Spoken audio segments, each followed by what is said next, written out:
I lived in Thailand for several years, and I was never really interested in the politics. I didn't really know what was going on.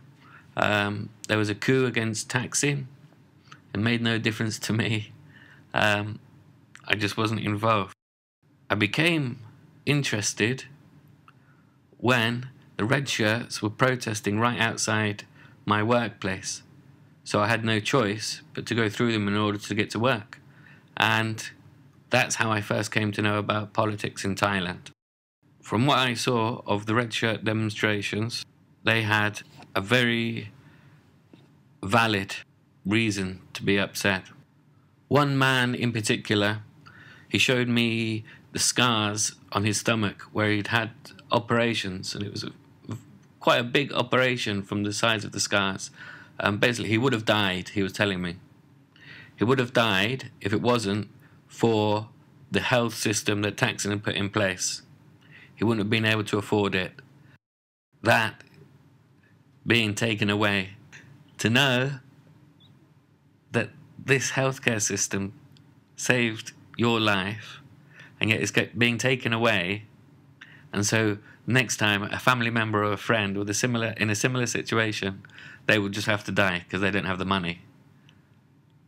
That's a valid reason to be upset. And after this, I found Tony Cartalucci on the internet. I read one of his articles, and it was blatantly obvious that he didn't really have an understanding of what was going on there. So I wrote to him to try to clarify a few points. And then he told me, or I found on his website, whatever, that he claimed to be living in Bangkok. And I was shocked. And I thought, really, how can you live in Bangkok and have these views? So I invited him down to the red shirt protests, and he reacted in a very strange way, basically ending up in a death threat. It was very bizarre. And now there has been another coup, and this guy Cartalucci he loves it. He's coming in his pants about it. I mean, the loss of freedom of speech and la-di-da-di-da, he loves it. It's just insane. So I decided to have another look at his website, and now he's actually put something on there. He's put the names of the people behind the website. Before, it was totally hidden. He wouldn't say who it really was, where he got his money from, why he was doing it, what his interest in Thailand was. You know, he clearly didn't live in Thailand, but now he's put the information about who Tony Cartalucci is. So Tony Cartalucci is Eric Dreister, basically. So I had a quick look at who Eric Dreister was, and that's just, his work is incredible. He's a geopolitical analyst. Okay, what is that? As far as I can see, that means that he's a gimp. He stays in his room on the internet. He's very pale, fat, sweaty. You know, he obviously stays in his room all the time on the internet. Okay, that's why this term, geopolitical analyst, what does it mean? He's not a journalist. He's not a researcher. He's not an academic. He's just someone who sits on a computer all the time, writing drivel. And he gets invited onto Russia Today and Press TV because it seems like he's speaking out against the West, and that fits into their agenda. There's no primary research. There's no interviews with people. There's no books read, no books quoted. There's just one link to another link. And a lot of the time it's his own work. I mean, it's poor. It's very low quality.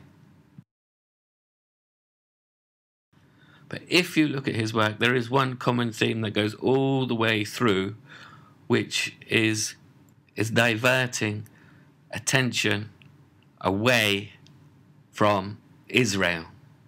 He's got one very strange article about Israel where he says they are neither Israeli or Jewish or even Zionist.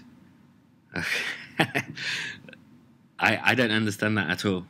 But he goes on to say that there are some real culprits, and then he just lists some random international organizations. Just seems like they've been picked out of a hat. And he gives them a collective name. He calls them London, Wall Street, globalists, and other terms which generally meaningless. His article is called Naming Names, but there's no names there. It's London, Wall Street. That okay, whatever. So he generally avoids talking about Israel, but sometimes he has to.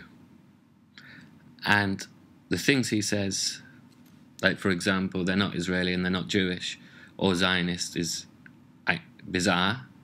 But then he was interviewed on Russia Today about Israel bombing Gaza, and his analysis was that they were doing that so that people would be radicalized, Muslims would be radicalized, become extremists, and then go and fight Assad in Syria.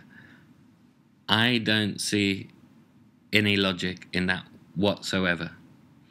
In another interview, he says that Iran has nuclear weapons. It is developing nuclear weapons in order to defend itself.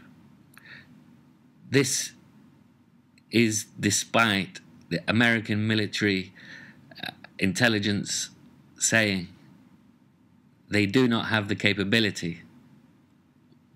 He is putting forward Israel's propaganda. There's only one instance where he puts the blame at Israel's door, but in that same interview he contradicts himself and denies what he said before a couple of times, and I think it's just because the information presented to him put him in such a position that he had nowhere else to go. He had nothing else to say. His role was to be the opponent of the pro-American, pro-Israeli guy. So when this point was put to him, he had no choice but to play out his role as the anti-Israeli, anti-American guy. So he's not actually doing anything original. He's repeating the information that's out there that people know, that other people have found out, other people have researched it, and he's just repeating that and leaving out the Israeli aspect. He's diverting people away from focusing on Israel. For him, Israel is a foothold, an American foothold in the Middle East. It's a proxy. It doesn't work independently. It definitely doesn't control anything. It just does what America forces it to do. AIPAC, as an extension of Israel, is an integral part of U.S. foreign policy. It provides the pretext, the necessary pretext that the United States needs to continue to prop up Israel and essentially use Israel as a client state against Iran and against any other. The principle is quite clear that the United States will invade nations that do not have the threat of nuclear weapons, and the United States does not invade the nations that do have that threat. So, in other words, the Iranians do it partially for self-preservation. Is an integral part of the plan to destabilize and to destroy Syria. Israel launching this attack on Gaza is clearly going to magnetize the region and attract various other extremists there so that they can then be turned around and sent over to Syria.